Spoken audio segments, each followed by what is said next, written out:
Ostras, es un brazo y tiene como cuentas de... Es verdad. Así como Sobre de locura, ¿eh? Va, yo me sigo quedando con el demonio de la atleta, ¿eh? Me flipo muchísimo. Sí, los colores. Además está muy contrastado con el de delante.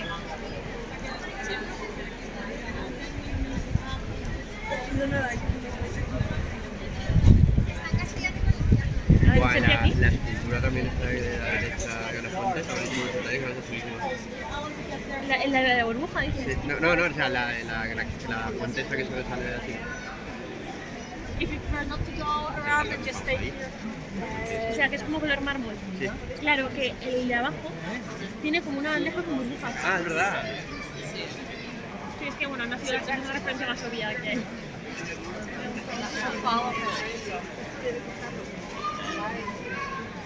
Y en clase no nos han dicho nada sobre esas vallas, no he notado nada sobre el artístico. En primero. A ver, que sé, pero típico historia de comentario. No, es que me parece un poco absurdo porque tengo que hacer un trabajo de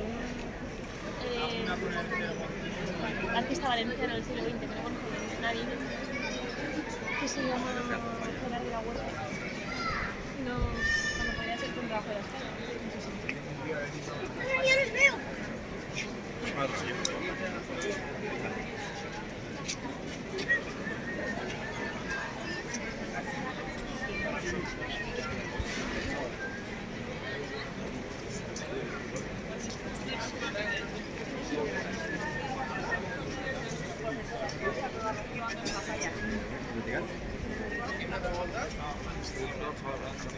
Pero puse la gola.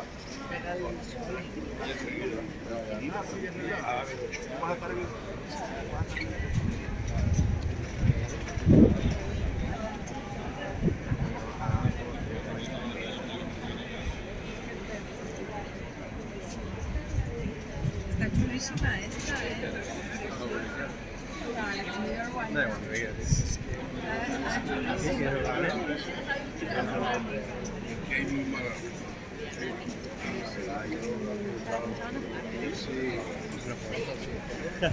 No se va a volver. El sentido de esta técnica. Ahora hay más. Ya me di por el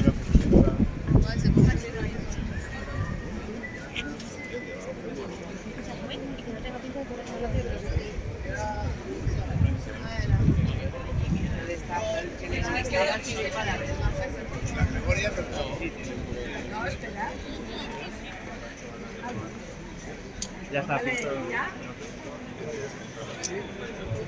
Ya no estamos ahí.